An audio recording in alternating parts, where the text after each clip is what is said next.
하나님께서는 에스겔에게 환상을 보여주시고 환상으로 말씀해 주시고 이스라엘 백성들에게 이야기하신 후에 직접 행위로서 상징적인 모습으로서 백성들에게, 이스라엘에게 얘기하셨습니다. 그리고 난 후 이제 오늘 본문의 내용이 등장합니다. 오늘 본문은 이렇게 시작합니다. 여호와의 말씀이 내게 임하여 이르시되. 에스겔은 지난 12장부터 이전부터 계속 반복해서 말씀하는 게 여호와의 말씀이 내게 임하였다라고 계속해서 반복해서 얘기해요. 왜 그럴까요? 왜 에스겔은 계속 여호와의 말씀이 내게 임하였다고 얘기할까요? 여호와의 말씀이 아닌 것을 말하는 사람들이 있었기 때문이거든요. 하나님의 말씀이 아닌 자기 자신들의 생각, 자신들의 마음에서 나는 것을 이야기하는 사람들이 있었죠. 그래서 에스겔은 언제나 얘기할 때 하나님의 말씀이 내게 임하여, 이 말씀은 누구의 말씀이요? 하나님 말씀이라는 것을 이야기하기 위함이에요. 그러면서 에스겔에게 등장하는 단어가 2절에 보면 인자야라고 하면서 계속 이야기합니다. 에스겔에서 하나님께서 계속 말씀하실 때 에스겔을 호칭할 때 인자라는 표현을 쓰고 있는데요. 아담 벤이라고 하는 것은 아담은 사람이고 벤은 누구누구의 아들이라는 히브리어 원어의 의미가 있어요. 그러니까 사람의 아들아라고 부르신 거예요. 왜 에스겔을 사람의 아들아라고 부르셨을까요? 너의 존재는 결코 하나님이 아니다. 피조물로 지음받은 존재야. 너의 존재는 인간일 뿐이란다 라는 것을 이야기하는 거죠. 그런 피조물된 인간이 하나님의 말씀을 듣고 대언하는 자의 삶을 사는 것을 이야기하기 위함인 것이죠. 그러니까 인자라고 부르면서 2절에 보면 너는 이스라엘에 예언하는 선지자들에게 경고하여, 오늘 13장의 내용의 대상이 등장합니다. 누구에게 오늘 13장은 이야기하시냐면 예언하는 선지자들에 대해서 이야기한다라는 겁니다. 그러니까 오늘 본문의 이 13장에 대한 경고는 누구에 대한 것이냐면 하나님의 세움받은 선지자들에 대해서 이야기하는 것이죠. 자, 그러면 오늘날 우리로 비유한다면 오늘 이 에스겔 13장은 예수 그리스도를 주로 고백하는 성도들에게, 주를 믿는 그리스도인들에게 이렇게 생각하면 어떨까 생각합니다. 예언이라고 하는 것은 신성한 능력으로 말하다는 나바에서 나왔는데요. 원어의 뜻은 흘러넘치다, 넘쳐 흐른다 이런 의미가 있습니다. 그러니까 내 속에서 넘쳐 흐르는 말씀을 전한다는 것인데요. 예레미야가 조롱과 박해를 받습니다. 예레미야가 말씀을 전할 때 매국노라고 칭함받거든요. 우리가 이 나라가 멸망할 거라고 하니까 당연히 매국노 취급받지요. 그래서 내가 다시는 여호와 이름으로 말하지 아니하리라 생각했지만 내가 여호와 이름으로 선포하며 말하지 아니라 할 때 내 마음이 불붙는 것 같아서 중심이 타올라서 내가 견딜 수 없다, 그런 말을 합니다. 내가 말씀을 안 전하려고 가만히 있는데 그렇지 못하겠다는 거예요. 내 중심이 불붙는 것 같아서 내가 도저히 가만히 있지 못하겠다, 그런 얘기하거든요. 그러니까 예언의 말씀은 속에서 막 흘러넘치는 그 뜨거운 마음을 이야기하는 겁니다. 그래서 그 나바라고 하는 뜻에서 나비라고 하는 선지자의 히브리어는 나비거든요. 거기서 선지자라는 이름이 나온 겁니다. 선지자는 내 생각을 말하는 사람이 아닙니다. 내 뜻을 말하는 사람이 아니죠. 내 생각을 말하는 사람이 아닙니다. 내 속에서 막 흘러넘치는 하나님의 말씀, 그 하나님의 영에 이끌림 받아서 말하는 사람이거든요. 그런데 오늘 본문 2절을 다시 보면 인자여 너는 이스라엘에 예언하는 선지자들에게 경고하여 예언하되 자기 마음대로 예언하는 자에게 말하기를. 자기 마음대로 예언하는 자는 누구예요? 거짓 선지자죠. 잘못된 자들이죠. 선지자들이라 할 수 없는 자들이죠. 너는 여호와의 말씀을 들으라, 그들에게 말하는 겁니다. 그러면서 3절에 주 여호와의 말씀에 본 것이 없이 자기 심령을 따라 예언하는 어리석은 선지자에게 화가 있을진저. 하나님 말씀을 보고 들은 것 없이 자기 심령이라고 하는 원어의 뜻은 영이라는 겁니다. 자기 영에 이끌려 예언하는 자는 화가 있을 거다라고 이야기합니다. 하나님의 말씀을 받은 예언자, 예언이라고 하는 한자는 맡길 예라는 거거든요. 그러니까 예금할 때 예입니다. 우리가 돈을 은행에 맡길 때 예금하지 않습니까? 예언자는 하나님의 말씀을 맡긴 자, 하나님의 말씀을 받은 자인 거죠. 오늘 저와 여러분의 삶은 하나님의 말씀을 맡은 자이죠. 하나님이 우리에게 말씀을 맡겨주셨죠. 하나님 우리에게 말씀으로 함께 하시는 삶을 살고 있는 것이죠. 자, 그런데 오늘 본문에 등장하는 자기 마음대로 예언하는 자, 하나님의 말씀이 아니라 자기 영에 이끌려 자기 마음대로 예언하는 자를 오늘 본문에는 두 가지 비유를 들면서 설명하는데요. 첫 번째는 황무지에 있는 여우라고 하면서 이야기합니다. 4절에 보면 이스라엘아 너희 선지자들은 황무지에 있는 여우와 같으니라. 여러분, 여우는 청각이 굉장히 발달됐다고 합니다. 그래서 땅 속에 있는 설치류, 그러니까 두더지나 들쥐 같은 것이 땅 속에 움직이면 그것을 감지해서 땅을 파서 그것을 판다고 하지 않습니까? 먹이 활동을 하기 위해서 그래서 땅을 판다고 합니다. 혹은 이 새끼를 낳아서 거주 공간을 마련하기 위해서 땅을 파기도 한답니다. 그래서 여러분 기억하시죠? 이 아가서에 포도원을 허는 작은 여우 기억나시죠? 그러니까 이 여우가 땅을 파면서 농작물들을 해치는 거죠. 뿌리를 해치는 거죠. 그러면 포도나무가 다 말라 비틀어지지 않겠습니까? 그러니까 이때 당시에 여우라고 하는 표현은 아주 교활한 동물로 이야기하는데, 여우가 자기의 먹이 활동을 위해서 땅을 파지만 결국은 포도나무라든지 과실수가 죽는 것처럼 거짓 선지자들의 특징은 자기의 이익, 사익을 위해서 거짓 예언하는 자라는 겁니다. 예언의 핵심은 결국 자기 욕심을 채우기 위해서 예언하는 자라는 겁니다. 그걸 비유하기 위해서 황무지에 있는 여우라고 하는 표현을 쓰면서 이제 이야기하는 겁니다. 거짓 선지자들이 왜 그렇게 거짓 예언을 하느냐? 자기 배부르려고 그렇게 한다는 겁니다. 그러면서 얘기하는 것이 5절에 너희 선지자들이 성 무너진 곳에 올라가지도 아니하였으며 이스라엘 족속을 위하여 여호와의 날에 전쟁에서 견디게 하려고 성벽을 수축하지도 아니하였느니라. 6절에 여호와께서 말씀하셨다고 하는 자들이 헛하는 것과 거짓된 점괘를 보며 사람들에게 그 말이 확실히 이루어지기를 바라게 하거니와 그들은 여호와가 보낸 자가 아니니라. 성에 무너진 곳에 올라가지 않았다라는 의미는 뭐냐면 성벽을 수리하기 위해서 성벽을 살피지도 않았다는 의미거든요. 심판의 날, 전쟁의 날이 다가오는데 성벽을 수축하지도 않았다는 겁니다.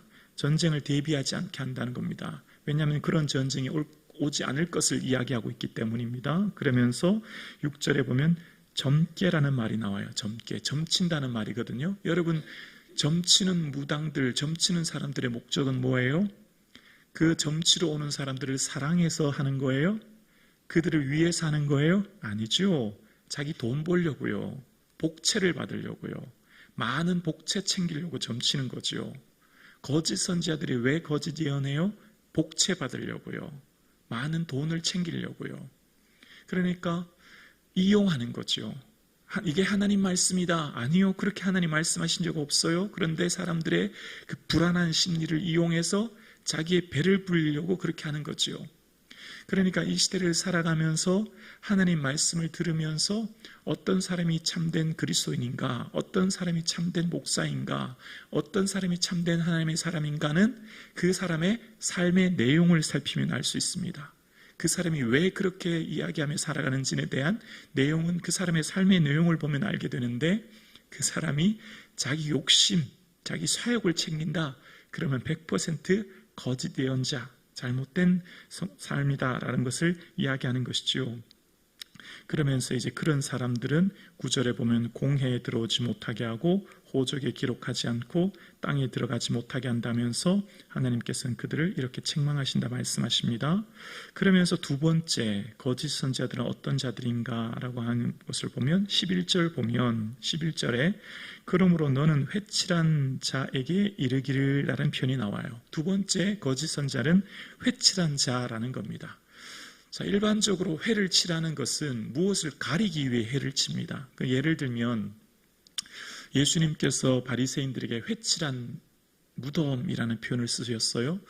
무덤 속에 부패한 시체가 가득하지만 밖에는 회를 칠해서 그렇지 않은 것처럼 보이는 것, 그러니까 외식을 표현하기 위한 것이죠. 그러니까 예수님 당시에 무덤이 동굴에도 있었지만 그렇지 못한 사람들은 땅을 파서 무덤을 만들기도 하고 그걸 평토장이라고 하죠. 그 길 중간에 무덤이 있으면 그 무덤에 다음은 부정하게 되니까 회를 칠해서 이곳에 무덤이 있다는 걸 보여주기도 합니다. 근데 사실 그 회를 칠했지만 겉은 회를 칠해서 깨끗하게 보이지만 그 안에는 시체가 가득하지 않습니까? 오늘 본문도 마찬가지예요.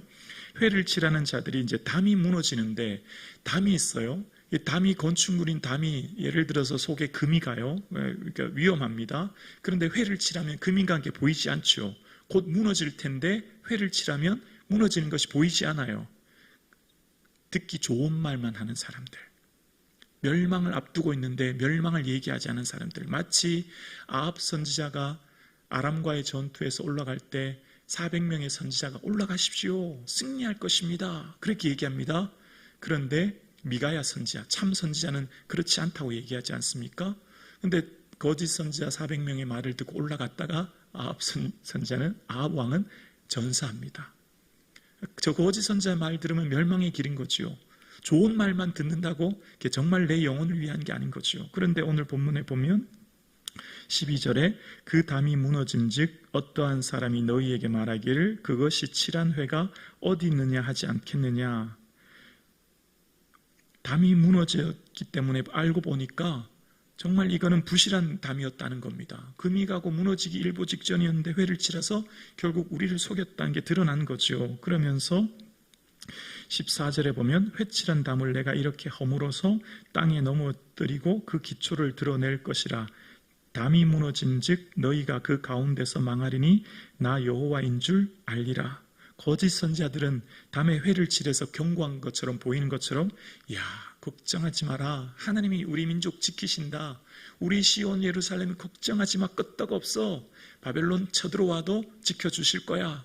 마치 예레미야 시대 하나냐 선지자처럼, 하나냐가 2년 후에 바벨론을 무너뜨리라 거짓 예언하지 않습니까? 그러니까 거짓 예언자들은 마치 우리는 이 예루살렘은 평안할 것처럼 얘기하지만 그렇지 않다는 거죠. 14절에 보면 그 기초를 드러낸다는 겁니다. 그 토대, 근거가 다 드러날 것이라고 이야기합니다. 드러내다라고 하는 논어는 발가벗기다라는 의미가 있는 것이죠. 거짓 선지자들의 그 거짓이 결국 그 의도가 다 탄로나고 드러낼 것을 말씀하는 겁니다. 그러면서 16절에 보면 이들은 예루살렘에 대하여 예언하기를 평강이 없으나 평강의 묵시를 보았다고 하는 이스라엘 선지자들이니라 주 여호와의 말씀이니라. 평강하지 않아요. 예루살렘이 곧 멸망할 거예요. 그런데 멸망하지 않을 거라고 계속해서 얘기하는 겁니다. 여러분, 사람들은 부정적인 것, 그러니까 책망, 그리고 잘못된 것을 지적하는 것, 그런 거 별로 안 좋아하죠. 칭찬, 격려, 위로, 그런 걸 좋아하죠. 마찬가지입니다. 예루살렘 무너지지 않는다, 훨씬 듣기 좋죠. 평안하다는 말 훨씬 듣기 좋죠. 예루살렘 무너진다는 것 다 싫어하죠. 그런 다 매국노 취급받죠. 근데 이 시대의 예레미야도 그렇고 에스겔도 그렇고요. 바른 말 하면, 그러니까 참 선지자, 하나님의 말씀을 듣고 예루살렘이 무너질 것을 얘기하는 선지자들은 다 조롱받고 비난받고 옥에 갇히고 어려움 당했습니다. 반면 거짓 선지자, 예루살렘 괜찮다, 튼튼하다고 하는 사람들은 오히려 칭찬받고 존경받습니다. 그러니까 진정 하나님의 말씀을 전하는 사람들은 그 말씀을 통해서 영혼을 살리게 되죠. 영혼을 살리는 말씀은 찔림이 있는 말씀입니다. 왜냐하면 하나님의 말씀은 성령의 감동으로 된 것으로 교훈과 책망과 바르게 함과 의로 교육하게 유익하다 말합니다. 말씀은 우리를 책망하거든요. 그 책망이 우리 영혼을 살게 하는 것입니다. 여러분, 우리의 삶의 목적을 성경은 끊임없이 이 땅에서 현재의 삶을 충실하게 사는 자의 삶은 우리의 삶의 무게를 하나님 나라를 바라보며 살게 하거든요. 우리는 구원 이후의 삶을 바라보며 사는 자입니다. 구원이, 그러니까 예수 그리스도로 구원받는 것만이 목적이 아니에요. 예수 믿어 구원 얻은 후 그 하나님 나라의 영광을 바라보며 살아가는 자이죠. 그 하나님 나라의 그 영광, 그 하나님 나라에 주실 그 은혜를 바라보며 오늘을 살아가는 거예요. 그래서 오늘날 강단에서 끊임없이 외치는 것은 은혜이지 않습니까? 은혜를 선포합니다.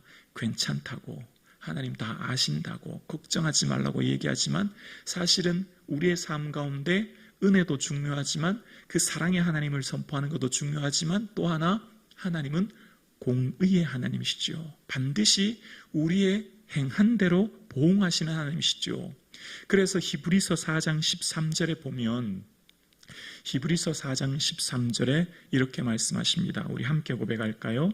지은 것이 하나도 그의 앞에 나타나지 않음이 없고 우리의 결산을 받으실 이의 눈앞에 만물이 벌거벗은 것 같이 드러나느니라.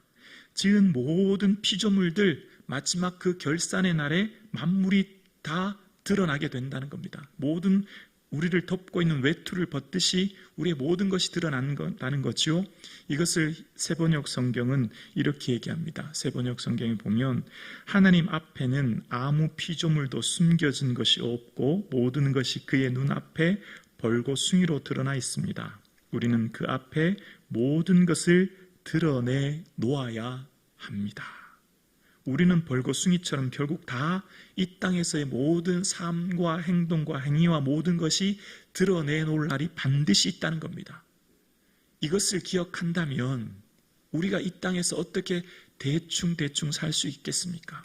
이것을 기억한다면 우리가 어떻게 이 땅에서의 삶을 단순히 구원만을 위해 살겠습니까? 예수님은 이용의 대상이 아닌 것이죠. 오늘 예배하는 우리의 삶에 하나님께서는 끊임없이 우리를 되게 말씀하십니다. 우리는 구원 얻은 이후의 삶을 바라보며 사는 존재라는 것을요. 오늘 함께 예배하는 저와 여러분, 이 땅을 살아가는 우리의 모든 삶이 하나님 나라의 그 영광을 바라보며 오늘을 살 수 있는 은혜가 있기를 주님의 이름으로 축원합니다.